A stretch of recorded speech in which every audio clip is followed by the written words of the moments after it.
రాజధాని ఒక దేశానికైనా ఒక రాష్ట్రానికైనా అదే తలమానికం. అదే రాష్ట్రానికి బ్రాండింగ్. అది ఆ రాష్ట్ర పౌరులందరికీ అవును ఇది మా అందరిది, ఇక్కడ మేము ఉండగలం, ఇక్కడ మా పిల్లలకు భవిష్యత్తు ఉంటుందన్న నమ్మకం కలిగిస్తూ పరిపాలనా కేంద్రంగా వర్ధిల్లాలి.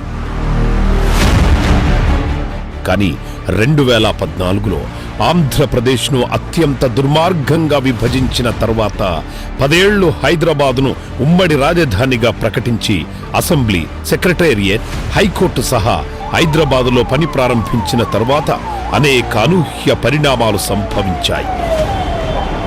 దాపరికంతో, అధికార దుర్వినియోగంతో జరిగిన ఓ అంతర్జాతీయ కుంభకోణానికి ముఖ్యమంత్రిగా ఉన్న వ్యక్తి ఆడియో వీడియో సాక్ష్యాలతో సహా డబ్బులిప్పిస్తూ పట్టుబడిన నేపథ్యంలో ఓ నేరపూరిత కుట్ర నుంచి తప్పించుకునేందుకు ఏపీ రాజధాని అనే పవిత్రమైన ప్రజలందరి తరతరాల భవిష్యత్తుకు సంబంధించిన నిర్ణయంతో గత ప్రభుత్వం జూదమాడింది. ఆ జూదం ఎలా సాగిందంటే,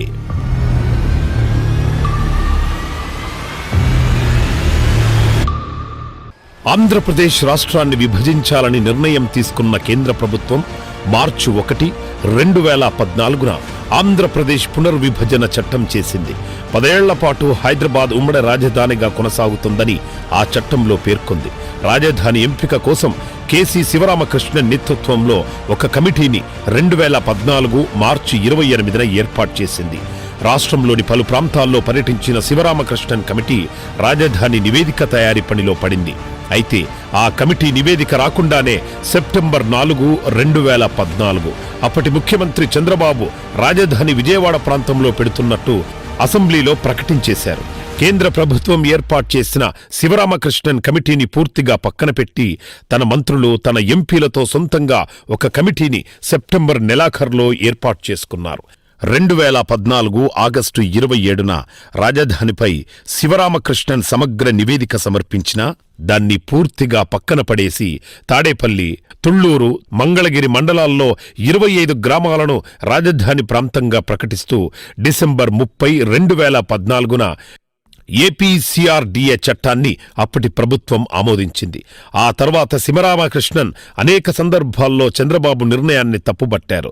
రాజధాని ప్రాంతం సారవంతమైన వ్యవసాయ భూముల్లో ఉండకూడదని కేంద్ర ప్రభుత్వం కమిటీకి నిర్దేశించిన మార్గదర్శకాల్లో ఈ విషయాన్ని స్పష్టంగా పేర్కొన్నారని వెల్లడించారు. ఇప్పుడు ప్రభుత్వం గుర్తించిన రాజధాని ప్రాంతంలో ఏడాదికి 3 పంటలు పండుతాయని, రాజధాని కోసం ఈ భూములు తీసుకుంటే ధాన్యాగారంగా పేరొందిన ఈ ప్రాంతంలో వ్యవసాయ ఉత్పత్తులు దెబ్బతింటాయని, తద్వారా జీవనోపాధి సమస్యలే కాకుండా దీర్ఘకాలంగా పర్యావరణపరమైన సమస్యలు తలెత్తుతాయని స్పష్టం చేశారు. రాజధాని ప్రాంతం ప్రకటన వెనుక జూన్ నుంచి డిసెంబర్ వరకు క్లుప్తంగా జరిగిన పరిణామాలు ఇవి. కానీ వీటిని ఒక్కొక్కటిగా విప్పి చూస్తే దిగ్భ్రాంతిని కలిగించే అంశాలెన్నో కనిపిస్తాయి. రాజధాని పేరు మీద జరిగిన అక్రమాలను స్థూలంగా చూస్తే, రాజధాని ఎక్కడ వస్తుందో తెలుసుకున్న ప్రభుత్వ పెద్దలు ముందుగానే రైతుల నుంచి అతి తక్కువ ధరలకు కొనుగోలు చేశారు.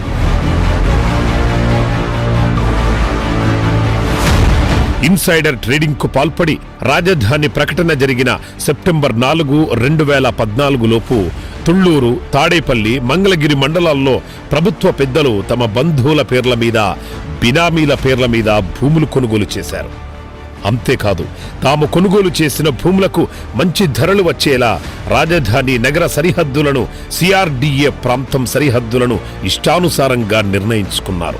ఇన్నర్ రింగ్ రోడ్ అలైన్మెంటును తమకు అనుకూలంగా మార్చుకున్నారు. లంకలు, పోరంబోకు ప్రభుత్వ భూములను కాజేసి ఆ భూములను ల్యాండ్ పూలింగ్ కిందకి ఇచ్చి ప్రతిఫలంగా ప్లాట్లు పొందారు. అన్యాయాలను, అక్రమాలను అధికారంతో సక్రమంగా చేసుకొని లబ్ధి పొందారు.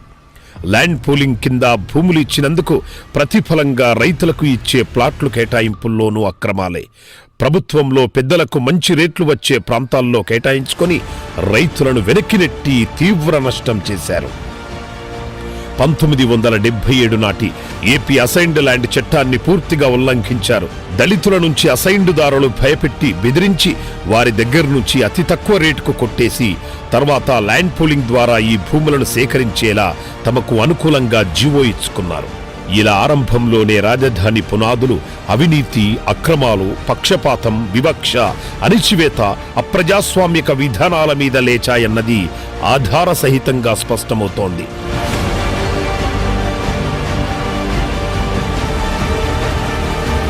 ఒక అంతర్జాతీయ కుంభకోణానికి దారితీసింది. రాజధాని ప్రకటనకు ముందు ఆ ప్రాంతంలో జరిగిన పరిణామాలన్నీ ఒక స్కెచ్లో భాగం, వ్యవస్థీకతంగా సాగిపోయిన నేరాల్లో ఒక భాగం, పథకం ప్రకారం సాగించిన భూదోపిడిలో బయటకు వచ్చిన అంశాలు ఎన్నెన్నో. అసలు రాజధాని ఎక్కడ పెట్టాలన్న దానిపై ప్రభుత్వ పెద్దలంతా ముందుగానే ఒక అవగాహనకు వచ్చారు. ఆ తరువాత పూటకో మాట, రోజుకో ప్రకటన చేసి ప్రజల్లో గందరగోళం సృష్టించారు. 2014 జూన్ నుంచి 2014 సెప్టెంబర్ 3 వరకు రాజధాని నూజువీడుకు వస్తుందని ఒకసారి, నాగార్జున యూనివర్సిటీ ప్రాంతమని మరోసారి ఉద్దేశపూర్వకంగా ప్రభుత్వ పెద్దలే ప్రచారం చేశారు. అనుకూల మీడియాతో పక్కదోవ పట్టించే కథనాలు రాయించారు. ఈలోగా 29 గ్రామాల్లోని రైతులకు అతి తక్కువ ధరలు చెల్లించి భూములు సొంతం చేసుకున్నారు. తర్వాత తాము భూములు కొన్న చోట రాజధానిని ప్రకటించుకొని భారీగా లబ్ధి పొందారు. రైతులకు తీవ్ర నష్టం చేశారు. అమరావతి ప్రకటన ముందుకు ఇన్సైడర్ ట్రేడింగ్ ఏ రీతిలో జరిగిందో పరిశీలన చేస్తే భయంకర వాస్తవాలు వెలుగులో చూశాయి.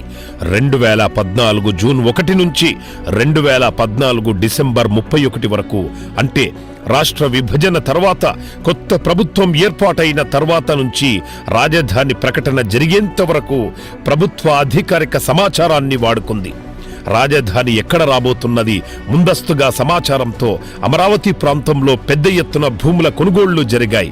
గుంటూరు జిల్లాలోని తుళ్లూరు, అమరావతి, తాడికొండ, పెదకూరపాడు, మంగళగిరి, పెదకాకాని, తాడేపల్లి, కృష్ణా జిల్లాలోని ఇబ్రహీంపట్నం, పెనుమలూరు, విజయవాడ రూరల్, చంద్రలపాడు మండలాల్లో భూముల లావాదేవీలు చేశారు. జూన్ 2014 నుంచి డిసెంబర్ 2014 వరకు గుంటూరు జిల్లాలోని రాజధాని చుట్టుపక్కల ప్రాంతాల్లో 2279.91 ఎకరాలు, కృష్ణా జిల్లాల్లో 1790 ఎకరాలు కొనుగోలు చేశారు.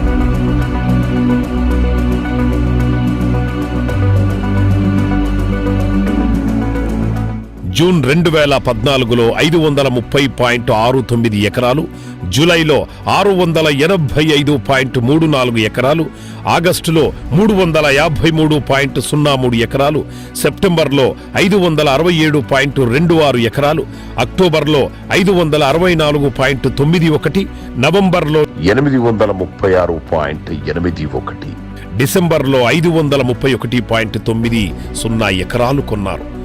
అందుబాటులో ఉన్న రికార్డుల ప్రకారం మొత్తం 4069.95 ఎకరాలు కొనుగోలు చేసి ఇన్సైడర్ ట్రేడింగ్ ద్వారా లబ్ధి పొందినట్టు తేలింది.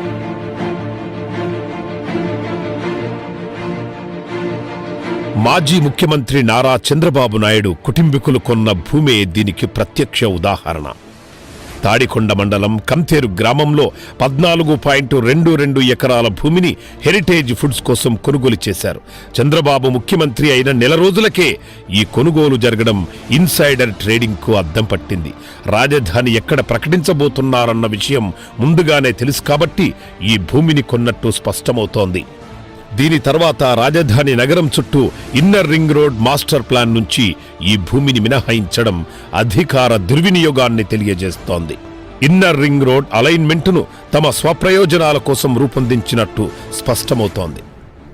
ఒక ముఖ్యమంత్రిగా అధికార రహస్యాలను పరిరక్షించాల్సింది పోయి వాటిని తమ స్వప్రయోజనాల కోసం వాడుకున్నట్టు ఇక్కడ తేట తెల్లమైంది. గత ప్రభుత్వంలో ఎమ్మెల్సీగా పనిచేస్తున్న ప్రస్తుత పిఎస్సి చైర్మన్, అనంతపురం జిల్లా ఉరవకొండ ఎమ్మెల్యే పయ్యావుల కేశవ్ రాజధాని నగరంలో భారీగా భూములు కొనుగోలు చేశారు. తన కుమారుడు పయ్యావుల విక్రమసింహ పేరు మీద, పయ్యావుల హారిక, పయ్యావుల శ్రీనివాసుల పేరు మీద రాజధాని ప్రకటనకు ముందే భూములు కొన్నారు. తెలంగాణకు చెందిన రాజకీయ నాయకుడు, వ్యాపార భాగస్వామి వేం నరేందర్ రెడ్డి కూడా వేం ఐశ్వర్యరెడ్డి, వేం కృష్ణకీర్తిన్ పేరు మీద కూడా భూములు కొన్నారు. మొత్తంగా 15.30 ఎకరాల భూమిని పయ్యావుల కుటుంబీకులు, వ్యాపార భాగస్వాములు కొనుగోలు చేశారు.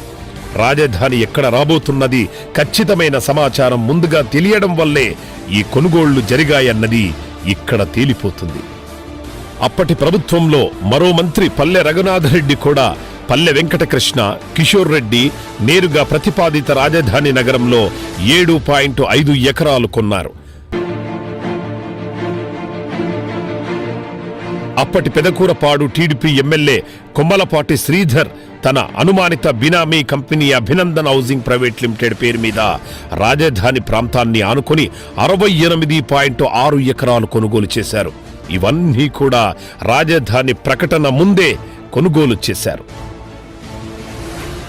గతంలో టీడీపీ అధికార ప్రతినిధిగా పనిచేసిన ప్రస్తుత బీజేపీలో చేరిన లంకా దినకర్, ఢిల్లీలో అప్పట్లో రాష్ట్ర ప్రభుత్వ అధికార ప్రతినిధిగా పనిచేసిన కంభంపాటి రామ్మోహన్ తన కుమార్తె కంభంపాటి స్వాతి పేరు మీద రాజధాని ప్రకటనకు ముందు భూములు కొనుగోలు చేసిన వారిలో ఉన్నారు. మరో మాజీ మంత్రి పరిటాల సునీత తన కుమారుడు పరిటాల శ్రీరామ్, అల్లుడు వడ్లమూడి శ్రీహర్ష పేరు మీద కుటుంబ సభ్యులు నడుపుతున్న RR infra avenues private limited పేరు మీద ఇన్సైడర్ ట్రేడింగ్ సమాచారాన్ని వాడుకొని తక్కువ రేటుకే భూములు కొనుగోలు చేశారు. మాజీ మంత్రి టీడీపీ నాయకుడు యనమల రామకృష్ణుడు అల్లుడు పుట్టా మహేష్ యాదవ్ రాజధాని ప్రకటనకు ముందు 7 ఎకరాల భూమిని కొనుగోలు చేశారు. మాజీ స్పీకర్ కోడెల శివప్రసాదరావు తన అనుమానిత బినామీ కంపెనీ శశి ఇన్ఫ్రా పేరిట 17.13 ఎకరాలు కొనుగోలు చేశారు. రాజధాని ప్రకటనకు ముందే ఈ కొనుగోళ్లు జరిగాయి. గత ప్రభుత్వంలో మంత్రి ప్రత్తిపాటి పుల్లారావు 38.84 ఎకరాలను తన బినామీ గుమ్మడి సురేష్ పేరు మీద కొన్నారు. రాజధాని నగరంలోనే కాదు, సిఆర్డీఏను ఆనుకొని ఈ భూములన్నీ ఉన్నాయి. ఇదే గుమ్మడి సురేష్ మాజీ ముఖ్యమంత్రి నారా చంద్రబాబు నాయుడు కుమారుడు ఎమ్మెల్సీ నారా లోకేష్ కు బినామీగా వ్యవహరించిన సమాచారం బయటకు వస్తోంది. అప్పటి టీడీపీ ఎమ్మెల్యేగా ఉన్న ధూళిపాళ్ల నరేంద్ర చౌదరి కూడా ధూళిపాళ్ల వీరవైష్ణవి ఆయన అనుమానిత బినామీ దేవరపు పులియ్య పేరు మీద 13.5 ఎకరాలు కొనుగోలు చేశారు. రాజధాని నగరంలో కొండమరాజుపాలెం గ్రామం సమీపంలో ఈ భూముల కొనుగోళ్లు జరిగాయి. అప్పటి మున్సిపల్ శాఖ మంత్రిగా ఉన్న పొంగూరు నారాయణ తన వద్ద పనిచేసే ఆవుల మునిశంకర్, రావూరు సాంబశివరావు, పొట్టూరు ప్రమీల, కోతపు వరుణ్ కుమార్ పేరు మీద 55.2 ఎకరాలు కొన్నారు. ఇవన్నీ కూడా సెప్టెంబర్ 4, 2014 నాటి రాజధాని ప్రకటనకు ముందే ఈ లావాదేవీలు జరిగాయి. మాజీ మంత్రి ప్రస్తుత బీజేపీ నాయకుడిగా ఉన్న రావెల కిషోర్ బాబు విశాఖకు చెందిన మైత్రి ఇన్ఫ్రా పేరు మీద 40.85 ఎకరాలు కొన్నారు. ఈ భూములన్నీ కూడా రాజధాని నగర ప్రాంతంలోనే ఉన్నాయి. వినుకొండ మాజీ ఎమ్మెల్యే జీవి ఆంజనేయులు తుళ్లూరు, అమరావతి మండలాల్లో గొనుగుంట్ల లక్ష్మీ సౌజన్య, కొనుగుంట్ల సత్యనారాయణ పేరు మీద రాజధాని నగరంలో 53.48 ఎకరాలు కొనుగోలు చేశారు. ఇన్సైడర్ ట్రేడింగ్ జరగకుండా ఇంత స్థాయిలో భూమి కొనుగోలు చేయడం అసాధ్యం. అప్పటి రాష్ట్ర ప్రభుత్వ ఐటీ సలహాదారుగా ఉన్న వేమూరి హరికృష్ణ ప్రసాద్ సోదరుడు వేమూరి రవికుమార్ పేరు మీద తుళ్లూరు, అమరావతి, తాడికొండ మండలాల్లో 25.68 ఎకరాల భూమిని కొనుగోలు చేశారు. తన భార్య వేమూరి లక్ష్మి మరియు 7 హిల్స్ లాజిస్టిక్ ప్రైవేట్ లిమిటెడ్ పేరు మీద మరిన్ని భూములు కొనుగోలు జరిగింది.